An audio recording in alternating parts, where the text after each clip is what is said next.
पिता की भी उस समय ये भावना नहीं होती कि इसलिए संतान को जन्म दे क्योंकि वो संतान हमारे लिए हमारे रक्षक आगे चल के हमारा पालन पोषण करेगा, हमारी रक्षा करेगा, ये भाव नहीं होते। वो दोनों ही निस्वार्थ भाव से, निश्चल भाव से उस बच्चे को प्रेम करते हैं। तो ये जो माता पिता का जो रिश्ता है वो क्या है, धरती पे बहुत ही अनुपम है, अद्वितीय है। इस रिश्ते के लिए हमेशा हमको सजग होना चाहिए, सहज होना चाहिए। क्या होता है, माता पिता की सेवा और शुश्रूषा करना चाहिए, क्योंकि यही मुख्यतः देव ने कहा है। वेदों में कहते हैं कि मातृदेवो भव, पितृदेवो भव, आचार्य देवो भव, अतिथि देवो भव। तो सबसे पहले मातृदेवो भव, मातृदेवो भव, माँ के लिए पूजा करो। माँ की पूजा क्या है? ऐसा नहीं कि हम माँ को तिलक लगा के अगरबत्ती दिखाए और ये सब करें, ये पूजा नहीं। पूजा का अर्थ है यथा योग्य व्यवहार, जो जैसा है उसके साथ वैसा व्यवहार करता ही उसकी पूजा है। कोई चोर चोरी करता है, उसकी पूजा कैसे करेंगे? दंडे से दंड दे करके पूजा करेंगे ना। तो जो जैसा होता है उसके साथ वैसा, उसकी भक्ति वैसी होती है, उसकी पूजा वैसी होती है। तो माता पिता ने हमको इस संसार में जन्म दिया, सब कुछ माता पिता होते हैं। जब हम गोद में होते हैं, जब हम संसार को नहीं जान रहे होते हैं, तो कितनी कितनी निश्चिंता होती है, कितना समर्पण होता है माँ के प्रति। मैं पहले भी बोल चुकी हूँ, एक छोटा बालक जो अपनी माँ के गोद में बैठा होता है और वो मस्त होता है, खुश होता है, दूध पी रहा होता है, पैर हाथ पैर चला रहा होता है, और पास से माँ के एक सांप गुजरता है, तो क्या बच्चे को डर लगता है? नहीं लगता है। क्यों नहीं लगता है? क्योंकि वो निश्चिंत है कि मैं अपनी माँ के गोद में हूँ, मुझे किसी भी तरह की असुरक्षा नहीं है। यदि मैं जब तक माँ के गोद में हूँ, मुझे कोई भी कुछ मेरा नहीं बिगाड़ सकता है। तो इतनी ज़्यादा निश्चिंता वो उस समय जिस तरह से बच्चे की होती है, ये निश्चिंता माता पिता जब तक जीवित रहते हैं कहीं न कहीं बच्चों के हृदय में होता है। होता है नहीं होता है?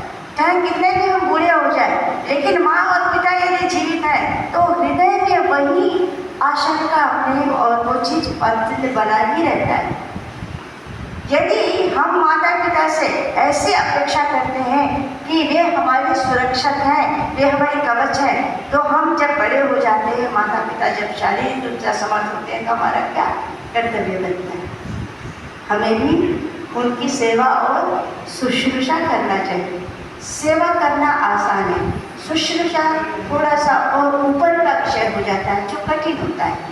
सेवा तो हम खुद भी कर सकते हैं, सेवक को रख के भी करवा सकते हैं। समय से भोजन देना, इंजेक्शन देना, पानी देना, खाना देना, सारी चीज़ें करवा सकते हैं हम पैसे के बदले में।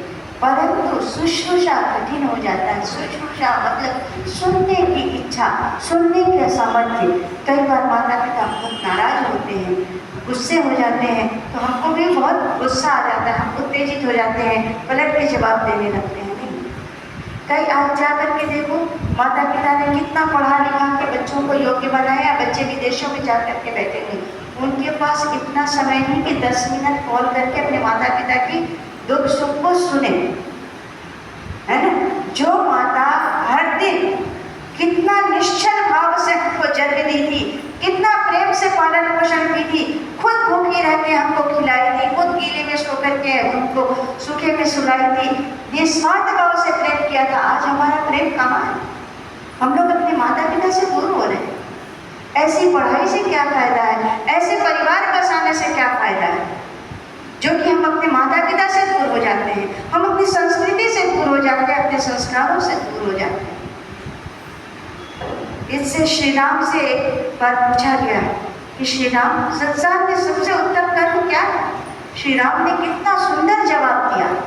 कहते हैं कि माता पिता गुरु के चरणों में सिर रख देना ही सबसे बड़ा उत्तम कर्म है, क्योंकि इन्होंने ही हमें संसार को दिया है।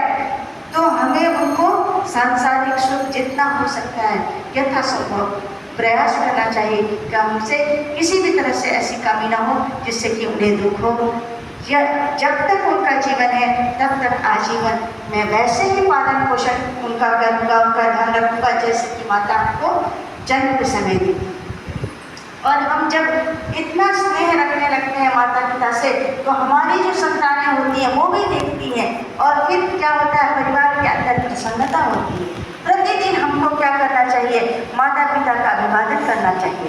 कहते हैं अभिवादनशीलस्य नित्यं वृद्धोपसेविनः चत्वारि तस्य वर्धन्ते आयुर्विद्या यशोबलम्। जो नित्य प्रति माता पिता आचार्य और बड़ों का आदर करता है, पैर छू के नमस्ते करता है, उसकी 4 चीजें बढ़ती हैं। क्या क्या? चत्वारि तस्य वर्धन्ते, क्या क्या? आयुष, आयु, बोलिए आयु, आयु, विद्या, विद्या, यश यशो, बल। और बल। ये 4 चीजें आप लोग को चाहिए नहीं चाहिए? सभी को चाहिए ना। आज यश की कामना के लिए तो इतना आजकल देखो, यश के लिए तो महिलाएं पार्लर जा रही हैं, इतने पैसे खर्चे कर रही है, बाजारों में इतनी भीड़ है। आज छोटा सा दो चार केला भी यदि दान में देते हैं तो हम लोग फोटो खिंचा के व्हाट्सएप पे डालते हैं, सब यश के लिए। तो कितनी पुरुषार्थ हम लोग करते हैं, छोटे छोटे दिखावाबाजी करते हैं।